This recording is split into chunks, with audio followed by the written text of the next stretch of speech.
नमस्कार शेतकरी मित्रांनो, श्री नारायणगिरी ॲग्रो यूट्यूब चॅनलला पुन्हा एकदा मी आपल्या सर्वांचं स्वागत करतो। आज दिनांक मे महिन्याचा, आता सध्या मे महिना शेवट या ठिकाणी आलेला आहे। आपण सर्वजण शेतकरी बंधू, आम्ही दुकानदार वर्ग सगळे आम्ही मान्सूनची या ठिकाणी वाट बघत आहोत। एवढ्या 8 दिवसातच मान्सून आपल्याकडे येणार आहे। सगळ्या शेतकऱ्यांसाठी आम्ही बियाणं वगैरे घेऊन आम्ही सगळे दुकानदार या ठिकाणी सज्ज झालेलो आहोत। मागच्या व्हिडिओमध्ये आपण कापूस वाणाबद्दल माहिती घेतली होती। आजच्या व्हिडिओमध्ये आपण घेणार आहोत मका बियाणं। येणाऱ्या खरीप सीझनसाठी मका बियाणं कोणतं वापरावं याची या ठिकाणी आपण माहिती घेणार आहोत। आमच्या अनुभवानुसार मागच्या 4-5 वर्षापासून आम्ही जे विकतोय, 2-4 वर्षापासून शेतकऱ्यांना चांगल्या प्रकारे प्रतिकूल वातावरणातही साथ देणारे जे वाण आहे ते या ठिकाणी आपण दाखवणार आहोत। त्यामध्ये सर्वात प्रथम येतो तो आपल्याकडे बायोसीड कंपनीचा, श्रीराम बायोसीड कंपनीचा हा 9792 वाण। एकरी 2 बॅगा लागतात। या 2 बॅगा एका एकराला वापरायच्या आहेत। यामध्ये तुम्ही याला कंपनीने सीड ट्रीटमेंट केलेली आहे, परंतु पुन्हा एकदा खोडकिड्याचा वगैरे प्रादुर्भाव आपल्याकडे होऊ नये म्हणून तुम्ही मॅजिक प्लस थायमोक्झाम, लिक्विड थायमोक्झाम यामध्ये वापरायचं आहे। याची एका बॅगला 50 मिली हे मॅजिक प्लस औषध घेऊन सीड ट्रीटमेंट करून टाकायचे आहे, जेणेकरून टाकल्यानंतर कुठल्याही प्रकारचा खोडकिडा तिला येणार नाही। उतार झालेली मका 100% जशीच्या तशी राहील, त्यामध्ये पातळपणा येणार नाही। तर या ठिकाणी ही 9792 मका आहे। हिचं मागच्या वर्षीचं ॲव्हरेज आहे 44 क्विंटल एका एकरमध्ये, 44 क्विंटल। मागच्या वर्षी पावसाचं प्रमाण कमी असूनही या व्हरायटीने शेतकऱ्यांना उत्तम अशा प्रकारे साथ दिलेली आहे। तर माझी विनंती आहे, येणाऱ्या खरीप सीझनला तुम्ही जास्तीत जास्त लोकांनी 9792 या मकाचा वापर करावा। त्यानंतर दुसरी व्हरायटी आपल्याकडे आहे सयाजी सीड्स, सयाजी मका 1019। छोटी बिट्टी, पांढऱ्या रंगाची बिट्टी, लांबकुळे दाणे हिचं या मकाचं वैशिष्ट्य आहे। पाण्याचा ताण जरी पडला तरी सहन करण्याची ताकद या मकामध्ये आहे। एकरी एका गुंठ्याला 1 पोतं, म्हणजे असे एका एकरला 40 गुंठ्यामध्ये 40 पोते ॲव्हरेज देणारी ही मका आहे। तर माझी ही एक विनंती, हिलाही सर्वांनी मॅजिक प्लसची सीड ट्रीटमेंट करून या ठिकाणी वापरायचं आहे, जेणेकरून खोडकिडा येणार नाही।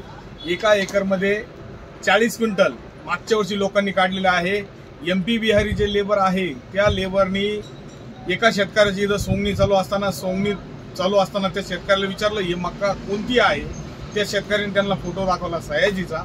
तर MP वाला लेबर माझ्याकडनं 2 पोते मका मध्य प्रदेशमध्ये घेऊन गेलेला आहे। असा त्यानुसार मी या कंपनीला जोर लावून या ठिकाणी विकत आहे। तसेच मार्केटमध्ये प्रचलित असलेला वाण P3524 पायनर कंपनीचा, सर्वात जुनी मकामध्ये सर्वात जुना इतिहास असणारी एकमेव कंपनी पायनर कंपनी, हिचा 3524 हा वाण आहे। ह्या वाणाचं उत्पन्न तुमच्यावर डिपेंड आहे। तुम्ही जेवढा जोर लावाल, जेवढी तिची काळजी घ्याल, जेवढी तिला ताकद लावाल, म्हणजे जवळजवळ 45 पासून 50 क्विंटलपर्यंत हिचं एकरी उत्पन्न येतं।